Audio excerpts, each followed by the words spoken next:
Hello, let me welcome you to this overview of workflow prioritization, the way to achieve cost-effective on-time delivery performance and the underlying theory of constraints principles. The material covered in this overview contains both intellectual and patented property.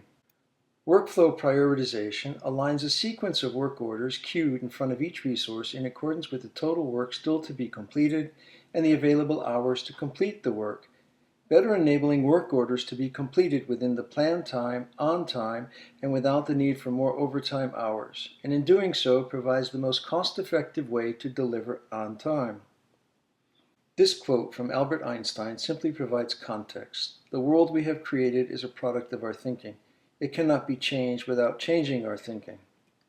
As we start exploring the underlying principles of TOC, we can look at the entire supply chain from the end customer to the retailer, to the wholesaler, to the manufacturer, to the vendors, or we can simply focus our attention on the relationships within and between individual links in that chain. From a TOC perspective, we look at a supply chain as a system of systems governed by cause and effect. As a system, TOC recognizes that the organizational processes are not independent processes, but are actually interdependent processes that need to be integrated into an overall operations planning process. And for the overall operations planning process to actually deliver the intended results, execution within each supporting area must be managed so as to maintain alignment with the overall plan. Which brings us to the subject of integration and alignment, which is best addressed through the analogy of a physical chain, where the links represent the various businesses, organizations, and functions that make up the overall supply chain, and the linkages between each of the links are governed by the policies, measures, and information exchange that each of the links uses. And it's the linkages that establish organizational alignment or misalignment. The greater the misalignment, the greater the variability in performance for each of the links in the chain. The policies and measures that cause the biggest misalignments are those that focus on the performance of a link within the chain, as if it were an independent link as opposed to a group of interdependent links configured to deliver a certain level of overall performance, such as resource efficiency, which leads people to process material or information in batches, which then results in delays in movement. Resource utilization drives organizations to keep people busy producing, which in turn causes more material to be released, which increases work in process, which then causes delays in movement. And other things like volume discounts, economic order quantities, separate P&Ls, and transfer prices can all serve to emphasize performance of a link as opposed to chain performance. Where the biggest set of effects are delays in movement, which leads to more work in process, longer, less reliable lead times, which ultimately delays deliveries, which causes more expediting, and that costs more money. When we think about inventory management, there are 4 areas that really bring together the challenges, and they have to do with time to resupply, the uncertainty in demand, risk of being out of stock, and the corresponding investment in inventory. From an operational performance perspective, the challenges represent themselves as delivering on time, delivering with shorter, more reliable lead times, and with lower overall cost in terms of overtime, premium freight, cross shipments, etc. When looking at solutions, you'll find many solutions look to deal with problems more efficiently, such as having real-time inventory information by location so that an out-of-stock condition at one location can be addressed using the available inventory from another location to satisfy customer requirements. The more effective solutions look to address the underlying causes of the problems and in doing so eliminate the problems. And that's the foundation of what we're going to talk about in terms of demand-driven performance. Providing customers what they need when they need it while lowering the overall cost of delivery and improving return on investment. The fundamental characteristics of a supply chain are interdependencies, variability in both supply and demand regardless of where you are within the supply chain, and the overall performance of the entire supply chain is generally constrained by demand and not capacity. In fact, it's very rare to find a real physical bottleneck, a resource where demand is greater than its available capacity based on a 24-hour workday and 7-day work week. What you usually find are organizational alignment constraints in the form of policies, measures, or information exchange. Given these characteristics, how should we configure and manage a supply chain? To answer this question, we begin by examining the types of business problems that most supply chain organizations experience. I would ask you to take a couple of minutes to read through the list and make note of those that your organization experiences and their significance. Press the pause button while you review the list of problems and press the play button when you're ready to resume.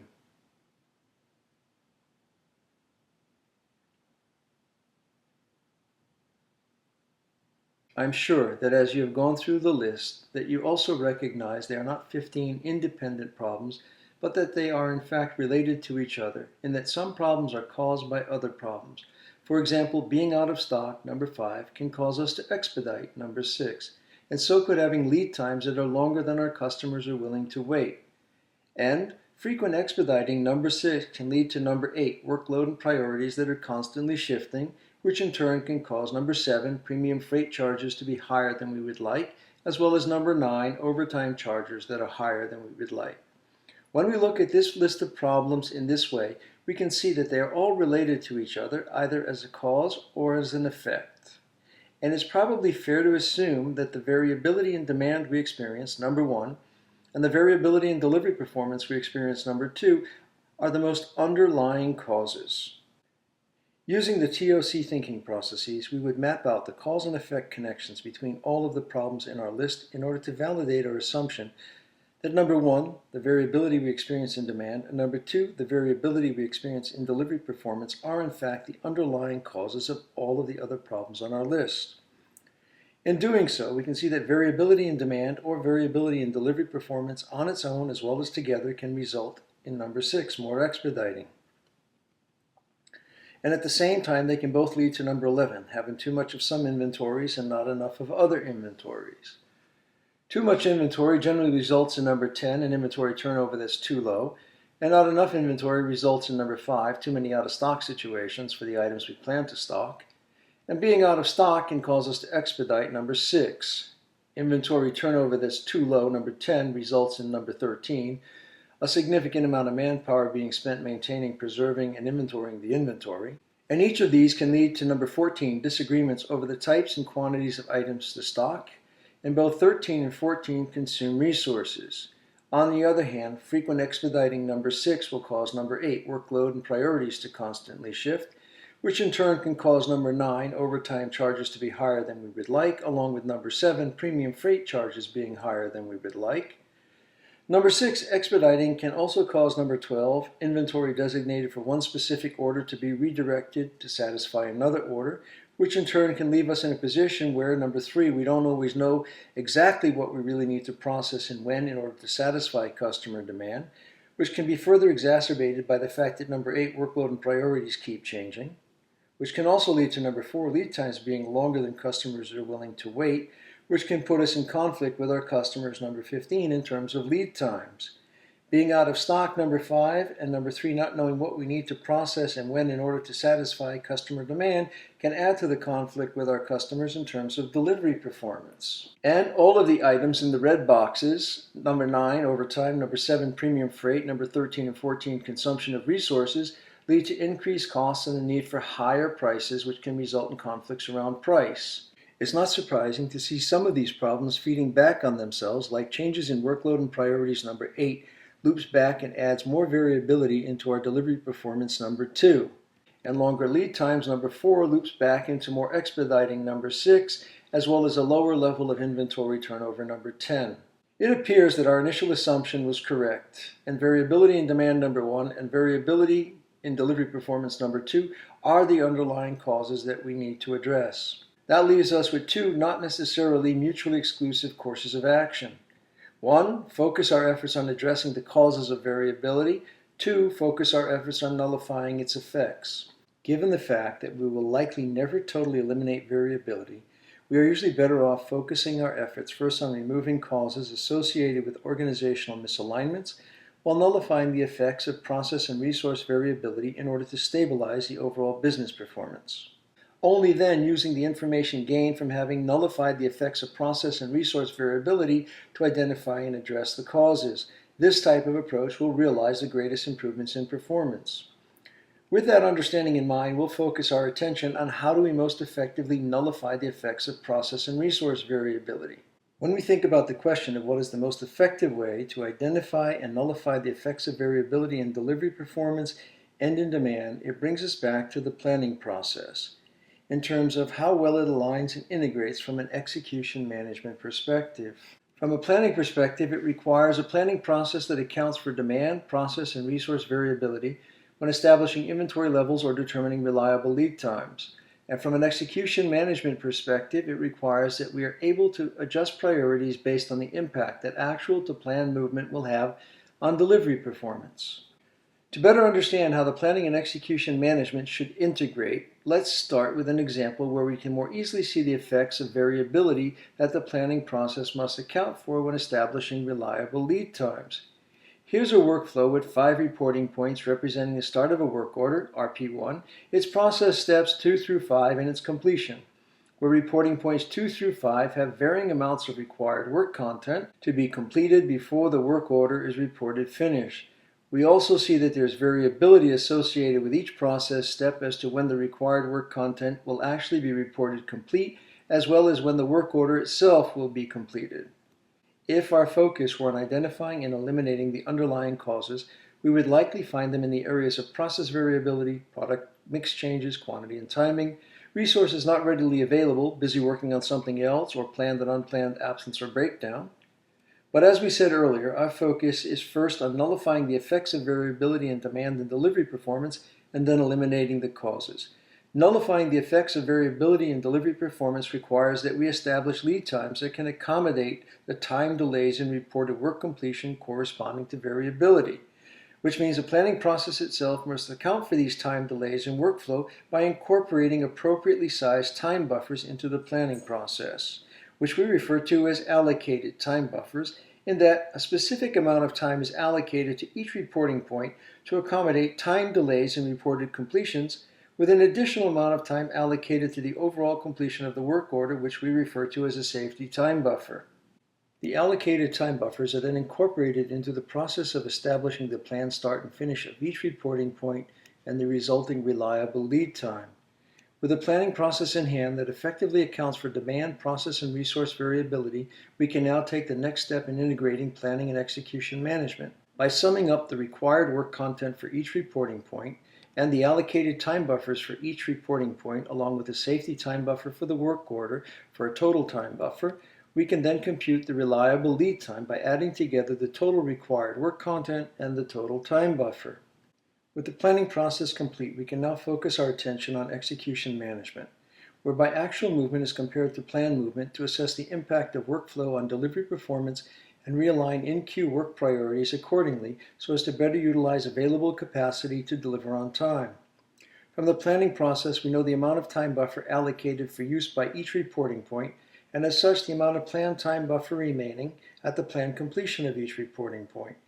Next, we utilize reporting point transaction data from existing ERP or MRP systems to compute an actual finish for each reporting point, which could be earlier or later than the planned finish. From the actual finish, we can compute the actual time buffer remaining. Using the ratio of actual to planned time buffer remaining, we can now define the delivery performance impact at each reporting point for all work orders in queue, and in doing so, realign resource priorities so as to best achieve on-time deliveries without additional cost. In order to provide you with a more comprehensive understanding of how this integrated planning and execution management technology works, we will apply it to a simple workflow. This technology is called Manage and is part of a larger suite that employs a patented process for monitoring actual to planned movement of work orders, assesses impact of movement on delivery performance, and adjusts priorities of all in-process work so as to most effectively utilize available capacity to provide low-cost, on-time delivery performance. In comparing actual to planned movement, it produces a one-number priority system for all in-process work, where the lowest number always has the highest priority, which makes it very easy for everyone to understand and act upon. For those of you who have greater familiarity with the theory of constraint solution for operations, known as drum buffer rope, originally depicted in the book The Goal, and time buffer management for managing schedule execution, Manage provides the next generation of integrated planning and execution management, also called Gen 2 buffer management. With a one-number priority system, referred to as a BRP or buffer recovery percent, which is the ratio of actual time buffer remaining to planned time buffer remaining, where the lowest value is always first in work sequence. Just below the actual timeline, you will notice that the time buffer is color-coded green, yellow, and red, which represent user-defined thresholds that provide a visual indication of the priority level with regard to actual time buffer consumption in relation to plan. In this example, the border between green and yellow is defined as 95% of the planned time buffer remaining, and the border between yellow and red is defined as 70% of the planned time buffer remaining. When we look across the planned timeline, there are 6 reporting points labeled 1 through 6, and to the right of the planned timeline is work content and time buffer information for each reporting point, expressed in days for this exercise, which defines the required work content to be 1 day and an ATB allocated time buffer of 3 days for a total of 4 days from a planned start to a planned finish, and an STB, a safety time buffer, of 1 day. With 6 reporting points, each having 1 day of required work content and 3 days of allocated time buffer, and a safety time buffer of 1 day at the end of the process, we would have a reliable lead time of 25 days, with 6 days of required work content and 19 days of time buffer.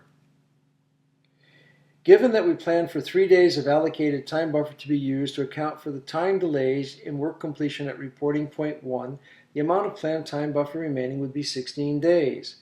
Based on reporting point transaction data, we see reporting point 1 took 4 days to be completed with an actual finish as planned, which means the work was completed as planned, with the actual time buffer remaining being equal to 16 and a corresponding BRP value of 1, based on the ratio of actual to planned time buffer remaining of 16 over 16, and the work moves on to the next reporting point with a priority level in the green.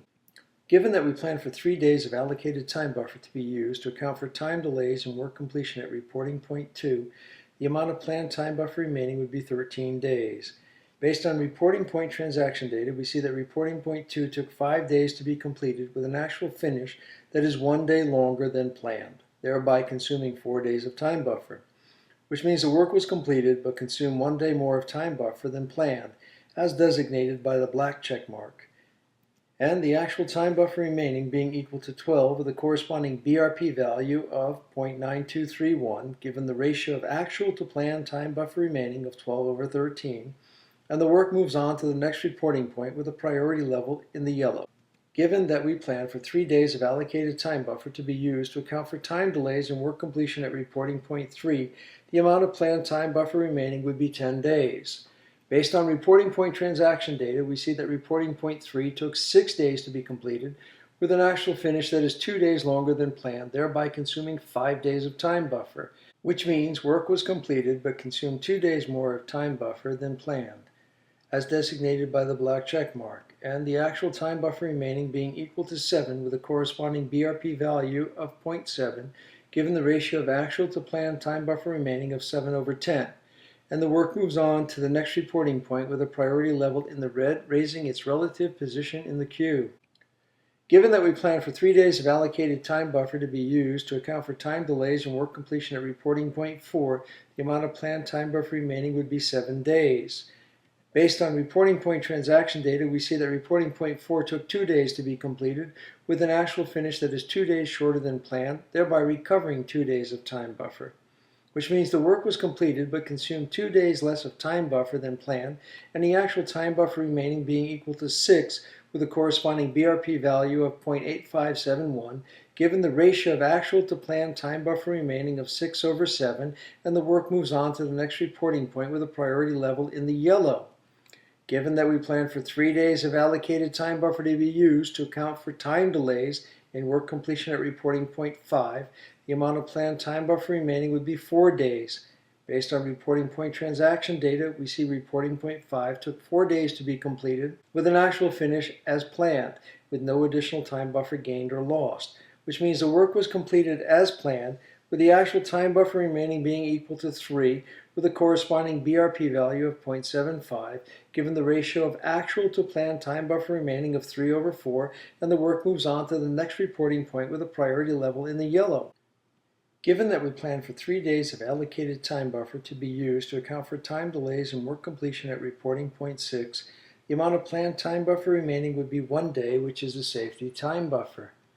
Based on reporting point transaction data, we see that reporting point 6 took 3 days to be completed with an actual finish that is 1 day shorter than planned, thereby recovering 1 day of time buffer, which means the work was completed but consumed 1 day less of time buffer than planned, and the actual time buffer remaining being equal to 1 with a corresponding BRP value of 1, giving the ratio of actual to planned time buffer remaining of 1 over 1. The work order is completed one day earlier than the planned delivery date using only the capacity that was planned to be available, which means no additional cost to deliver on time or earlier. When comparing the performance aspects of the planning and execution management capabilities of Gen 2 and Classic Time Buffer Management, the major differences are as follows. Classic time buffers have only a planned start and finish that coincides with the planned start and finish of the work order. The time to complete the required work content is not considered separately from the time buffer, as it is assumed to be negligible in comparison to the size of the time buffer. The planning process used with Classic Time Buffer Management does not detail the planned completions for each reporting point. The green, yellow, and red priority levels are equally separated in time, each equal to 1/3 of the time buffer. As such, reporting points early on in the work order that experience significant delays in completion may be designated as green or yellow when they should be designated as yellow or red. And reporting points later on in the work order actually may be completing as green or yellow in Gen 2 but are designated as red in Classic, simply because they're being completed in the last third of the time buffer. Workflow delays, whose impact is not clearly identified when the delay occurs, cannot be compensated for through the realignment of workflow priorities to deliver on time and often require additional or overtime capacity to be completed with a high likelihood of still being late. On the other hand, expediting work that really doesn't need to be expedited, as seen by rush jobs completed with overtime that then sit waiting, causes most people to react to urgent priorities with the cry wolf syndrome. I hear you and I'm taking action the first time, and maybe the second time, but by the third time I'm no longer listening. Said differently, too many false positives, things designated red that aren't really red, can cause any priority system to stop working. To better understand these issues, we'll process the same 6-step exercise through a series of 20 trials using a random number generator. Remember, unlike Gen 2 buffer management, Classic Buffer Management views the entire 25 days as a time buffer, which when divided into thirds represents approximately 8 days for green, 8 days for yellow, and 8 days for red. Which means the days remaining to planned finish are viewed as follows. Days 25 through 17 are green, days 16 through 19 are yellow, and days 8 and less are red. From left to right, we have our 20 trials designated, and from top to bottom are 6 reporting points in sequence. The overall result of Classic Buffer Management is 38 alerts to plan, or yellows, and 40 alerts to take actions, or reds. Processing the same exact data using Gen 2 Buffer Management, where 6 of the 25 days are seen as required work content, and 19 days as a total time buffer, with 3 days allocated time buffer to each of the 6 reporting points and 1 day as a safety time buffer for the work order, the result is 15 alerts to plan, or yellows, and 15 alerts to take actions, or reds, which means in Classic, 1/3 of all processes alerted yellow and 1/3 alerted red. In Manage or in Gen 2 Buffer Management, 1/8 of all processes alerted yellow and 1/8 alerted red. Classic over-alerted the yellow condition by 247% and red by 267%. Classic under-alerted the yellow by 33% and red by 7%.